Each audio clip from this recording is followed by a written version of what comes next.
जय हिंद दोस्तों। आज जो है से हम लोग पांचवा पार्ट्स लेके आए हैं। देखिएगा दोस्तों, आज जो है से हम इस वीडियो में जो दोस्तों जो है से शुक्राणु के बारे में जानने का प्रयास करेंगे। ये शुक्राणु का पिक्चर है। ये आपका जो है से चैप्टर तीसरा चल रहा है, मानव जनन का। वह पांचवा जो है से पार्ट से वीडियो है।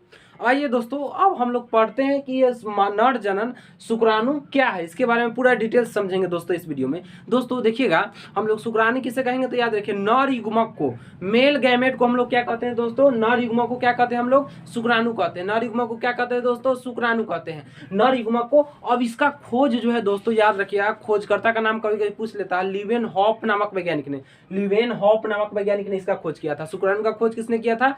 लीवेनहॉफ नामक वैज्ञानिक ने किया था। और इसका पीएच मान याद रखिएगा, स्पर्म का the pH value of sperm is 7.3 से 7.4 तक रहता है। इसका पीएच मान कितना? 7.3 से 7.4 होता है। उसके बाद इसमें एक और विशेष बात है, आप याद रखिएगा दोस्तों। विशेष बात यह याद रखिएगा, ये जो होता है क्या होता है, ह्यूमन बॉडी से जो होता है क्या होता है, एक बार में 20 से 30 करोड़ स्पर्म ओवुलेट होता है, जो शरीर में 24 कैलोरी एनर्जी के लॉस के बराबर हो जाता है। यानी एक बार में ओवुलेट होता है 20 से 30 करोड़ स्पर्म को ओवुलेट करता है। इसका रंग कैसा होता है? व्हाइट होता है। और इसको जो है से कितना डिग्री सेल्सियस पर जो है से इसे क्या किया जाता है? सुरक्षित रखा जाता है। तो याद रखिएगा, -196 डिग्री सेल्सियस तरल नाइट्रोजन में रखा जाता है दोस्तों। जैसे देखते होंगे आप लोग आसपास में जो डॉक्टर लोग आते होंगे, जो पशु विशेषज्ञ है, जो पशु के लिए डॉक्टर माने जाते हैं, उनके देखिएगा एक झोला टंगले रहेंगे। और झोला में देखिएगा एक डिब्बा टाइप का रहता है, डिब्बा रहता है उसमें। तो डिब्बा में क्या रहता है? उसमें स्पर्म रहता है दोस्तों। डिब्बा में क्या रहता है? स्पर्म, शुक्राणु रहता है, जो कि पशुओं का शुक्राणु रहता है।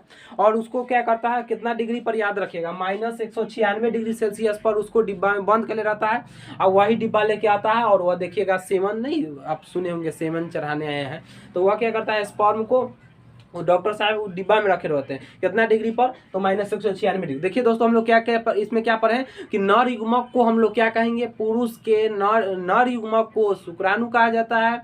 इसका खोज लीवेनहॉक नामक वैज्ञानिक ने किया था। इसका पीएच मान 7.3 से 7.4 के बीच में होता है। इसका रंग कैसा होता है? व्हाइट होता है। यह एक बार में कितने शुक्राणु को ओवुलेट करता है? तो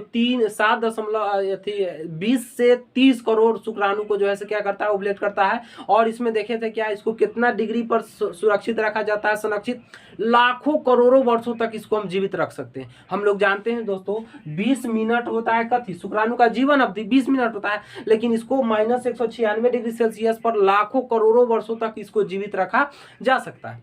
अब दोस्तों देखिएगा, ये शुक्राणु का ये पिक्चर है। पिक्चर देखिएगा दोस्तों, शुक्राणु में देखिएगा दोस्तों, यहां से लेकर यहां तक एक अलग पार्ट है। ये वाला यहां से देखकर आप यहां तक जो देख रहे हैं दोस्तों, इस वाले भाग को हम लोग हेड भाग कहते हैं, सर वाले भाग कहते हैं। शुक्राणु के 3 गो भाग होते हैं, सर भाग, मध्य भाग और पुच्छ भाग। तो यहां से यहां तक के जो भाग देख रहे हैं, इसको हम लोग सर भाग कहेंगे। उसके बाद देखिएगा, यहां से यहां तक ला रहेगा, ये वाला भाग जो देख रहे हैं, इसको हम लोग मध्य भाग कहेंगे। और यहां से यहां तक जो भाग रहेगा, उसको हम लोग क्या कहेंगे? पुच्छ भाग। अब एक एक बारी बारी से समझते हैं सब का मतलब क्या है। देखिए, सर वाला भाग किसे कहेंगे? शुक्राणु के ऊपरी भाग को हम लोग क्या कहेंगे? सर वाले भाग कहेंगे।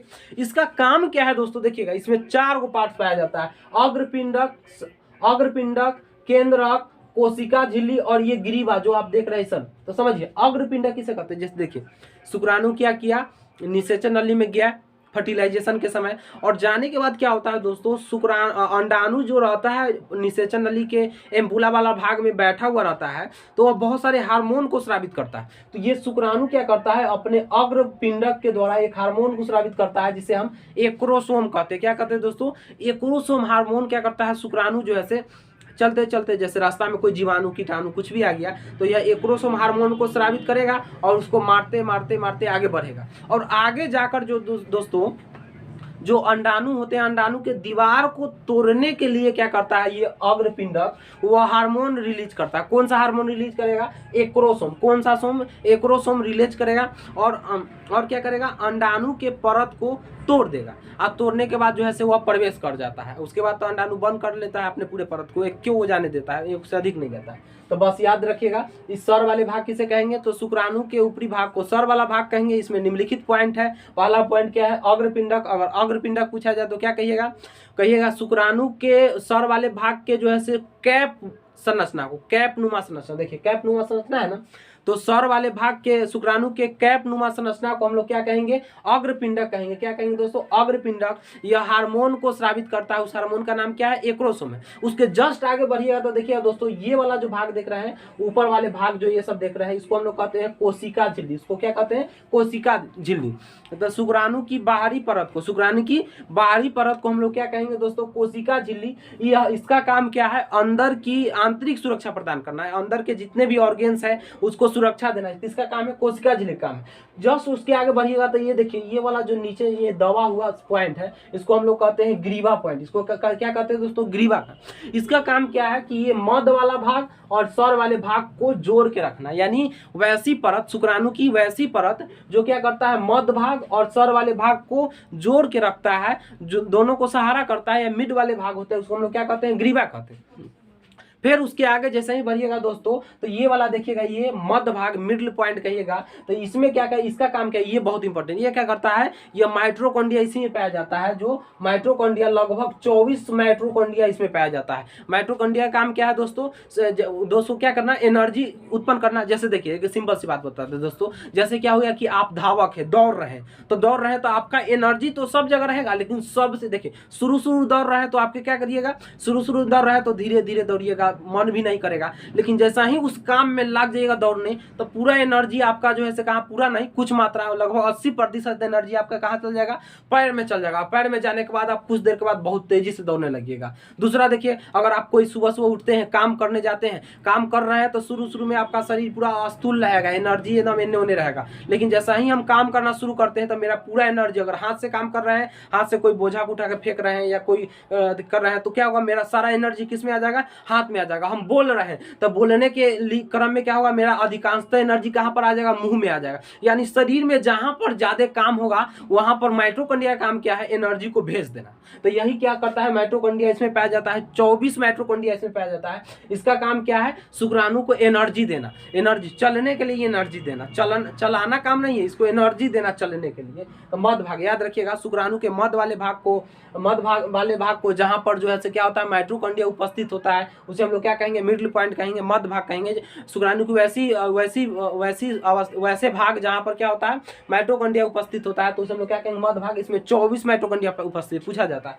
फिर उसके जस्ट आगे बढ़ेंगे तो यहाँ से यहाँ तक जो भाग देख रहे हैं, पूंछ वाले भाग कहते हैं। ये फ्लेजुला के द्वारा, किसके द्वारा दोस्तों, याद रखिएगा, फ्लेजुला के द्वारा जो है क्या करता है, ये मूव करता है। तो याद रखिएगा, शुक्राणु के सबसे अंतिम वाले भाग को पूंछ वाले भाग कहते हैं। यह जो है शुक्राणु को चलने में मदद करता है। अब चलने में मदद किसके द्वारा करता है, याद रखिएगा, फ्लेजुला के द्वारा। पूछा जाता है क्वेश्चन, शुक्राणु किसकी सहायता से चलता है, तो फ्लेजुला के द्वारा चलता है। ये सब शुक्राणु के पार्ट्स हो गया। और ये ज्यादा से ज्यादा कितना मिनट तक जी सकता है, 20 मिनट से बेसी यह जीवित नहीं रह सकता है, लेकिन -196 डिग्री पर इसे रखने पर लाखों करोड़ों वर्षों तक से जीवित रखा जा सकता है। दोस्तों हम लोग एक बार रिकॉल कर लेते हैं क्या पढ़े। तो दोस्तों हम लोग आज स्टार्ट किए थे क्या, शुक्राणु स्टार्ट किए थे। तो शुक्राणु के बारे में पढ़े कि नर युग्मक को। देखिए दोस्तों यहाँ से पूछा जाता है, जो हम बोल रहे हैं लिखे नहीं है, आप मेरा बात सुनिए, उसको लिख लीजिएगा तो आपको याद भी हो जाएगा और नोट्स भी बन जाएगा दोस्तों। तो याद रखिएगा, नर युग्मक को शुक्राणु कहते हैं। शुक्राणु का नर युग्मक को क्या कहते हैं, शुक्राणु कहते हैं।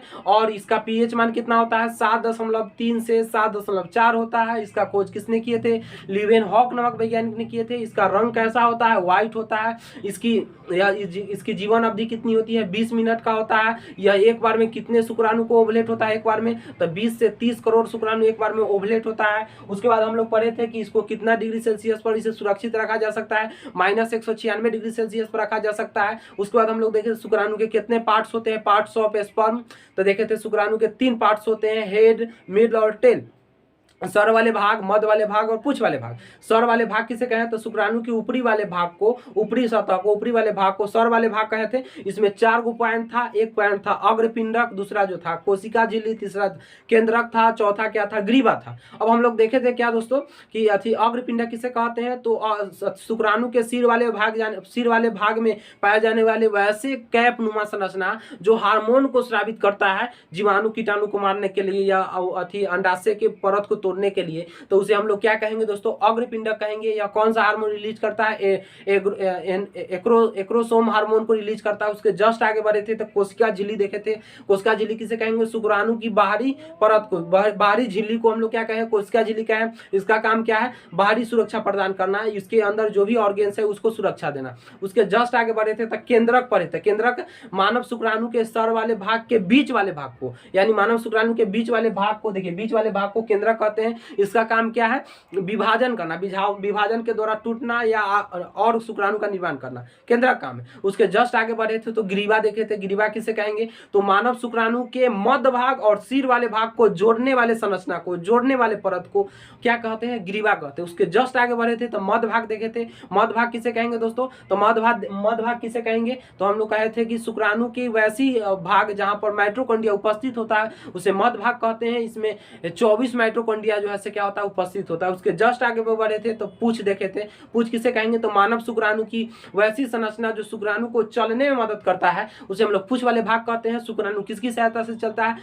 फ्लैजेला की सहायता से चलता है। और ये सब बात लिखा हुआ देखिए दोस्तों, ये सब प्रॉपर्टीज, सर वाले भाग, मध्य वाले भाग, पूंछ वाले भाग, ये सब अग्रपिंडक, ये सब जो बोले हैं सब कुछ लिखा हुआ है। आप इसको जो है से देख लीजिएगा दोस्तों।